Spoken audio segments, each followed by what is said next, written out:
Welcome to this short film about RFA Bacchus, in which I served as third navigating officer in 1965. Weighing 4,800 tons and launched in 1962, she and her sister ship Hebe were amongst the largest ships to be built in Leith in Scotland. Originally ordered by the then British India Line, they were chartered immediately by the Admiralty for service with the Royal Fleet Auxiliary. They transported every conceivable item of naval stores from the UK to British naval bases abroad, from large items such as helicopter blades, vehicles and launches, to the smallest items stocked by the NAFI. The ships were not equipped for transfers at sea. Bacchus was a typical general cargo ship of the period, carrying the goods in 5 small holds, which each had their own cranes, known as derricks, attached either to the masts or to dummy ones called Samson posts for number 5 hold. These two ships actually foreshadowed the use of containers in shipping, since the stores were often stowed in chacons, short for Chatham containers, which were large wooden boxes around 7 foot square and 8 foot high, with lockable doors and a steel roof, and which were developed at Chatham Dockyard. These could be carried in the holds or on deck as shown here.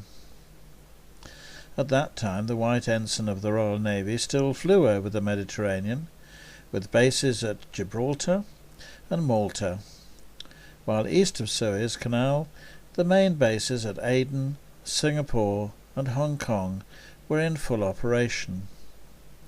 Occasionally we also visited Oman and RAF Gan if needed.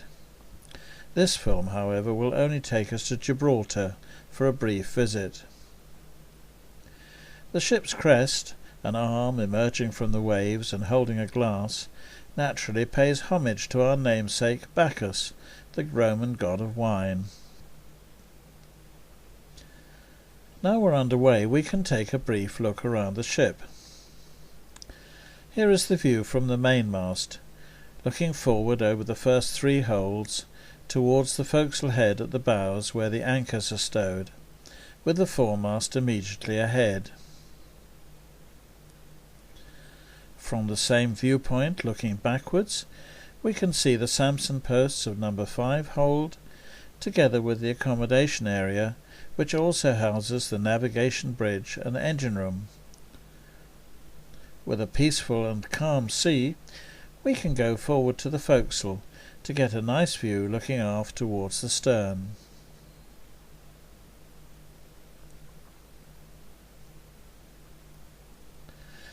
As we approach through the Gibraltar Straits from the west, the rock forms a very prominent feature.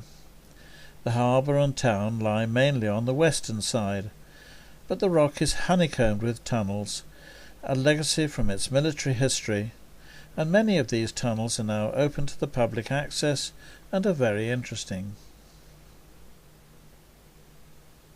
Another feature of the rock is its frequently fascinating cloud formations, known as levanter clouds.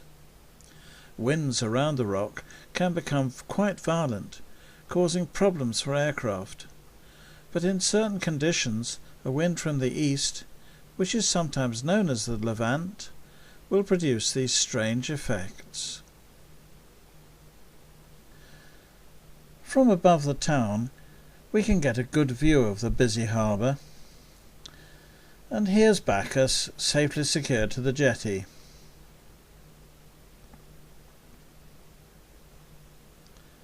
On the outer mole, the presence of HMS Eagle, the Navy's largest aircraft carrier at the time, confirms the port's status as a prominent naval base.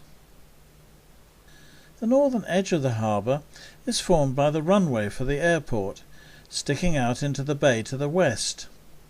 This actually crosses the main road in from the border with Spain, which has to be closed when there are aircraft movements.